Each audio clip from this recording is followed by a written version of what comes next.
Hep, hep, hep! Hep, hep, hep!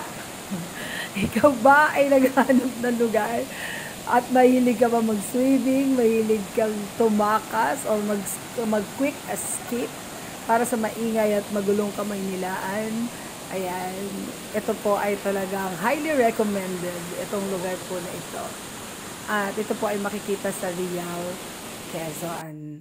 Kung ikaw ay from Manila, ayan, dumaan lang po kami ng Antipolo, umakyat kami ng Teresa, Puntang Tanay, Pililya, ganyan. Dire-diretso po hanggang sa makarating na po kami dito sa Real, Quezon. Kung saan pupuntahan po natin ang isa sa pinakamaganda. This is highly recommended po talagang lugar na ito.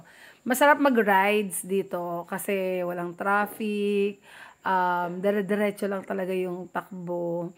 Ayan. So, ito po ay masusumpungan. Sabi ko nga, dito po ito sa Real, Quezon. At tanyo, ang ganda ng dagat. Dito ramdam na ramdam mo na ang simoy talaga ng dagat habang binabagtas mo ang lugar na ito. At, ayan. So, tayo po ay papasok na ng, kung alam niyo po, ang Balagbag Waterfalls. Ayan. So, malaki po yung parking nila. Ayan, malaki po yung parking area nila. Mura po talaga ang entrance dito. Tapos, pwede ka naman mag-rent ng sarili mong table. Kung ayaw mong mag-cottage, pwede din yon para mas makatipid ka. So, from parking, maglalakad tayo papasok. So, kung nature lover ka, this is place is perfect for you. Ayan, konting lakad lang naman talaga siya papasok. Dire-diretso lang yan. Ayan, hindi naman siya kalayuan. Pwedeng-pwede talaga siyang puntahan. Ayan, kung makikita po nyo, ayan ang ating cottage. Ayan, may cottage na ganyan. Pwede nyo siyang rent, pwede din namang hindi. Kung nagtitipid kayo, okay lang. Edi mag-table-table na lang. Ayan, so yan po yung makikita natin papasok doon. So from there, dire-diretso lang po yung lakad namin dyan. Hindi ka malalayuan kasi mag-enjoy ka sa makikita mo. Tsaka meron nga pala ditong piso wifi. At wala po ditong data.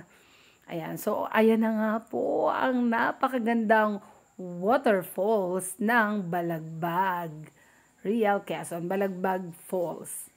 Ayan, sobrang ganda po talaga dyan, hindi ka magsisisi.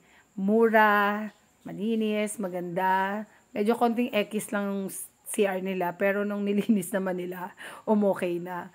Pero yung entrance niya, yung kanyang tawag dito, yung place, malapit lang, maganda. Ayan. Pwedeng-pwede po. This is really highly recommended po ang lugar na ito. Kaya kung naghahanap ka at gusto mo ng quick escape sa maingay at magulong lugar sa Kamaynilaan, yan, dito ang magandang pumunta. Nakakatuwa po dito at hindi naman po kalaliman. May part na malalim, meron ding part na mababaw, kaya pwede rin po ito sa mga kids. So, ano pa iniintay mo? Ito po ay nasa Real, Quezon. Ayan, ang Balagbag Falls.